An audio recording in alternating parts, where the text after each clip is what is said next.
2008, and things weren't super great. A pit of despair, we need someone to come here and rescue us. This is ridiculous. 2018, on a white valiant steed, a baller in red, who was number 15. He stood for us, believe victorious, and it goes by the name of Lions. He's throwing first downs, he's throwing touchdowns, Lions. He can throw it to the moon, Lions, and I like him more than you, Lions. I think he knows the right, Lions. Gonna defeat the Lions. Shoots lasers from his eyes, Lions. They invented curly fries,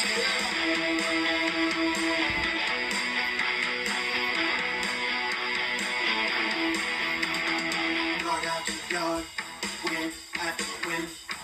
This is the best thing I've ever seen. It's incredible. It's unbelievable.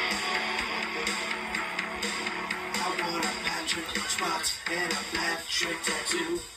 A Patrick jersey, 2 for me, 1 for you. I want all the gear. I want to chug a beer. Do by the name of Lions. He's winning first place. Lions. He can read an outer space. Lions. Defense in a panic. Lions. He's in the real the Lions.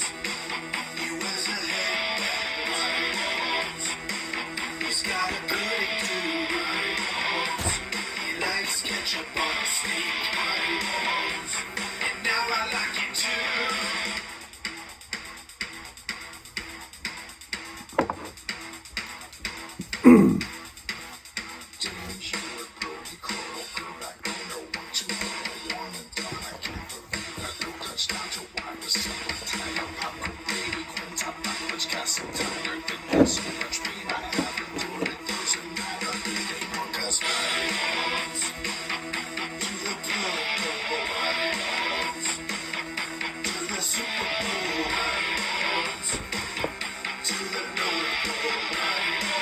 That's right, Santa Claus is real. He's going Super Saiyan. He rides to practice on lions. His dad played for the Twins. All he does is win, he's throwing first downs. Chiefs or die!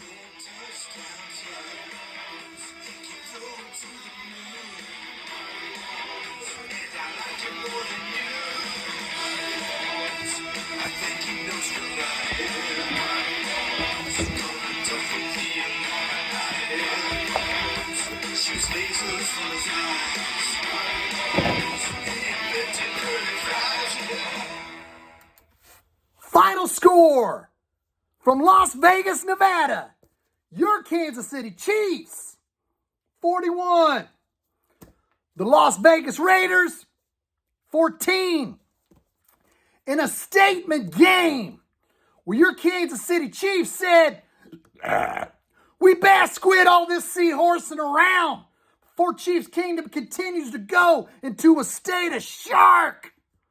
Ladies and gentlemen, boys and girls, Kansas City Chiefs freaks worldwide of all ages, your Kansas City Chiefs came out in prime time, daddy, and shocked the world. Or should I say, they were themselves. They were themselves that we've been waiting on. You knew it. You knew it. I said last week. I said on my pregame show on Saturday. It is in the Chiefs. It is in them. They have that locker room. They have that coaching staff. They have the players on down to come out of this and deliver the goods. And they delivered the goods. You know why? You know why? Because your Kansas City Chiefs are the team to beat. in the AFC. Yes, indeed. Ladies and gentlemen, boys and girls, Kansas City Chiefs, freaks worldwide of all ages, the Chiefs are back right where we knew they would be at the beginning of the season. Every year has its own story. Every year has its own drama. Every year has its own peaks and valleys. And damn, there's been a lot of peaks and a lot of valleys this season. We've seen a lot of the peaks and valleys that we've never quite seen in previous years with Patrick Mahomes. We've seen the worst of Patrick Mahomes. We've seen the worst of Andy Reid. We've seen the worst of Tyreek Hill. Yes, even Tyreek Hill, who's looked great. Those 2 drop passes that were intercepted during that losing stretch. We've seen the worst of quite a bit. But when the dust settles on November 15th, 2021, and we wake up on Monday, we see that your Kansas City Chiefs are in first place of the AFC West. Right where they belong, Daddy. Right where they belong. And you want to know why? You want to know why I believe this Chiefs team has turned around the last 3 weeks, especially on defense. Ladies and gentlemen, boys and girls, Kansas City Chiefs, freaks worldwide of all ages. You know what? You want to know why this team turned around on defense? It's because Brett Veach swallowed his pride 10 days ago and made a trade with the Pittsburgh Steelers for Melvin Ingram.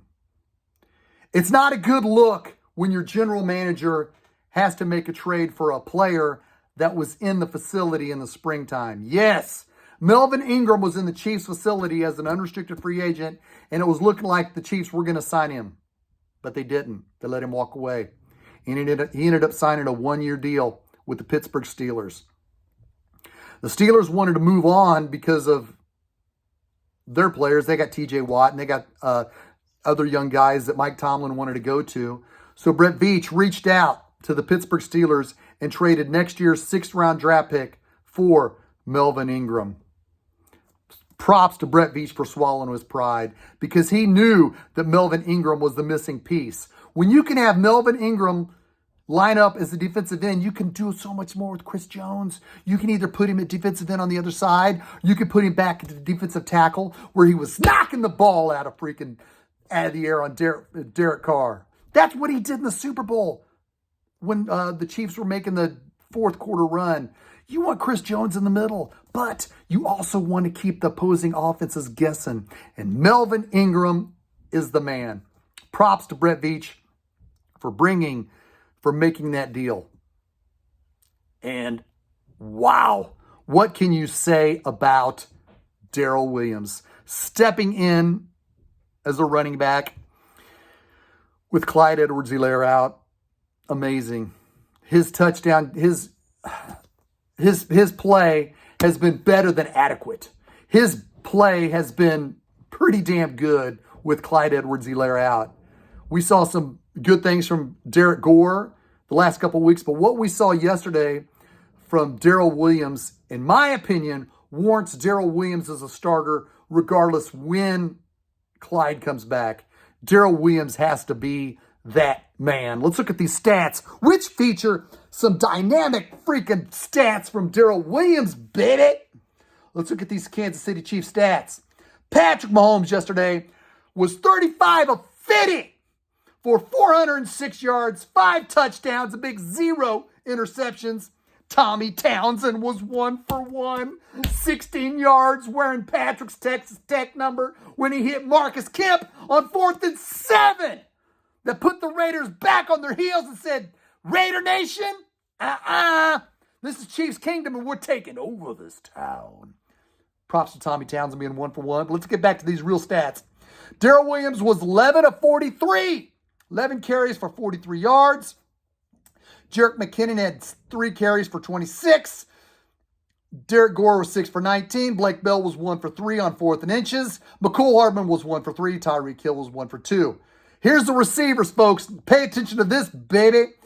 Travis Kelce had 8 catches for 119 yards. Welcome back. Travis Kelce's dealing with an injury. He's dinged up, but he's not crying. He's not saying, you do not see Travis Kelce on the sidelines going, he's gritting his freaking teeth together because he doesn't want the world to know he's dinged up. He keeps it to himself because he wants to get back on the field. He's a man's man. Props to you, Kelce. Look at that man.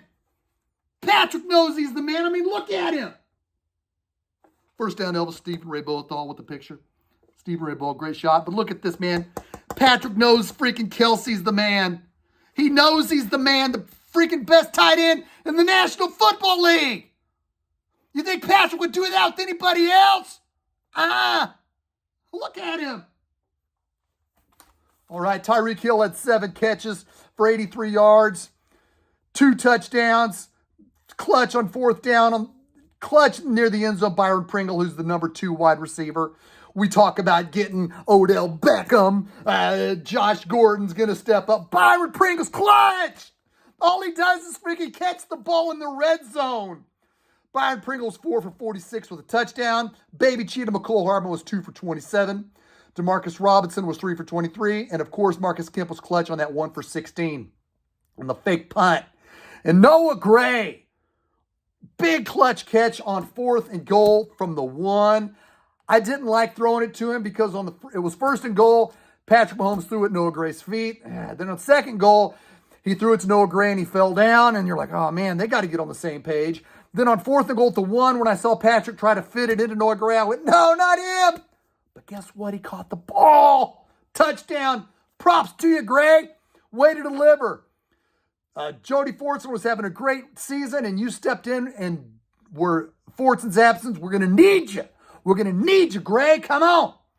And the defense, as I mentioned, when you look at the stats, you may think, well, Melvin Ingram only had 1 tackle, but he's freaking opens up so much more. The freaking dominance of Melvin Ingram pinching the freaking tackles opened it up for Jerron Reed to get a big sack.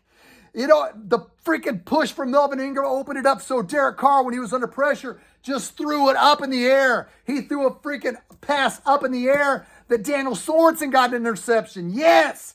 Dirty Dan even had an interception. He had to take it away from Juan Thornhill, but Jerron Reed made that interception easy for Dirty Dan.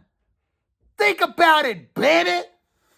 And Willie Gay continues to freaking be an animal. But so let's look at the sacks. The sacks for Derek Nottie. He delivered. Jerron Reed. He had a big sack, like I said. They were delivering, man. And freaking Snead had a big blitz that forced Derek Carr under pressure. There's a lot of good things going on right now because this is where you want your team playing its best football. I know some people may say, come on, Shaggy. The Chiefs are only 6-4. There's 7 games left, you know. They really haven't shown much. Well, if they haven't shown you much, then you can continue to sit back and speculate and pontificate with yourself because the Kansas City Chiefs proved that they are back. They are freaking back. And again, I can't stress this enough. Brett Veach made that trade to bring the defense together. If I have to say anything bad about yesterday's game, Mike Hughes can't fumble that punt. The problem with the Chiefs this season has been turnovers.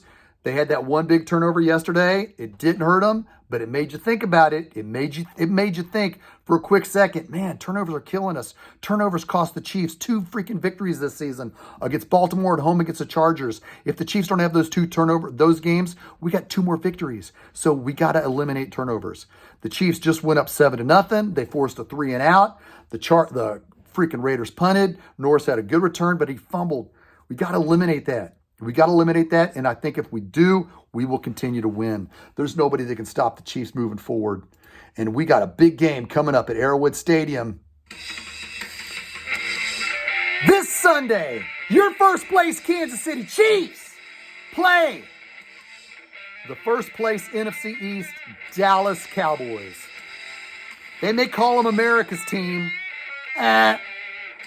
America ain't cheering for freaking the Cowboys.